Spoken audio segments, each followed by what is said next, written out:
ঘরোয়া রান্নায় সবাইকে স্বাগতম। আজকে আমি পটল, আলু আর ডিমের পাতলা ঝোলের রেসিপি। পটল আর আলু আর মশলাগুলো পেঁয়াজ কুচি, রসুন, আদা, জিরে এগুলো মশলাগুলো বাটে নিছি, শিলে ভেসে কেউ ব্লেন্ডারে দিতে পারবেন। এবার ডিমটা ভালো করে ফেটিয়ে আমি ডিমটা ভাজি করে নিছি, অথবা যার যেরকম অনুযায়ী সিদ্ধ করেও রান্না করতে পারবেন।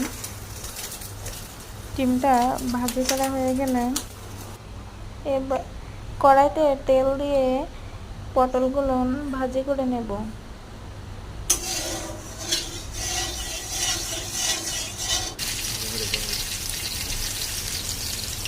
পটলগুলো আমার ভাজা হয়ে গেছে। এবার আলুগুলো ওই তেলে ভাজি করে নিয়ে একটু লবণ হলুদ দিয়ে তুলে রাখবো। কড়াইতে একটু তেল দিয়ে জিরে ফোড়ন দিয়ে একটু পেঁয়াজ কুচি দিয়ে হালকা গোল্ডেন কালার মতন ভেজে নেব। পেস্টটা একটু ভেজে নেওয়ার পরে বাটা মশলা যেটা আমি তৈরি করছিলাম বাকে সেগুলো দিয়ে কষানোর বেশ কিছু সময় ধরে কষানো ওতে তেল ছেড়ে দিলে, গা থেকে তেল ছেড়ে দিলে ওতে আলু আর পটলটা যোগ করব। করার পরে বেশ খানিকটা সময় নাড়াচাড়া করে ওতে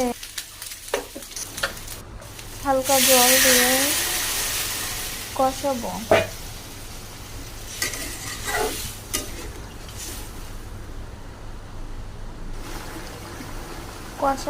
হালকা জল দিয়ে কষাবো, একটু ঢেকে দেবেন। দেখবেন আলুটা সিদ্ধ হয়ে গেলে ওতে হালকা একটু এক চামচ চিনি দেবেন।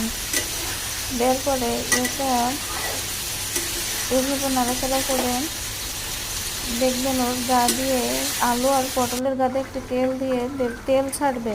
তারপরে যে যেমন ঝোল খাবেন তেমন ঝোল দেবেন। দেওয়ার পরে ডিমটা ছেড়ে দিয়ে বেশ কিছু সময় 2-3 মিনিট ফুটিয়ে নেবেন। নেওয়ার পরে পরিবেশন করবেন।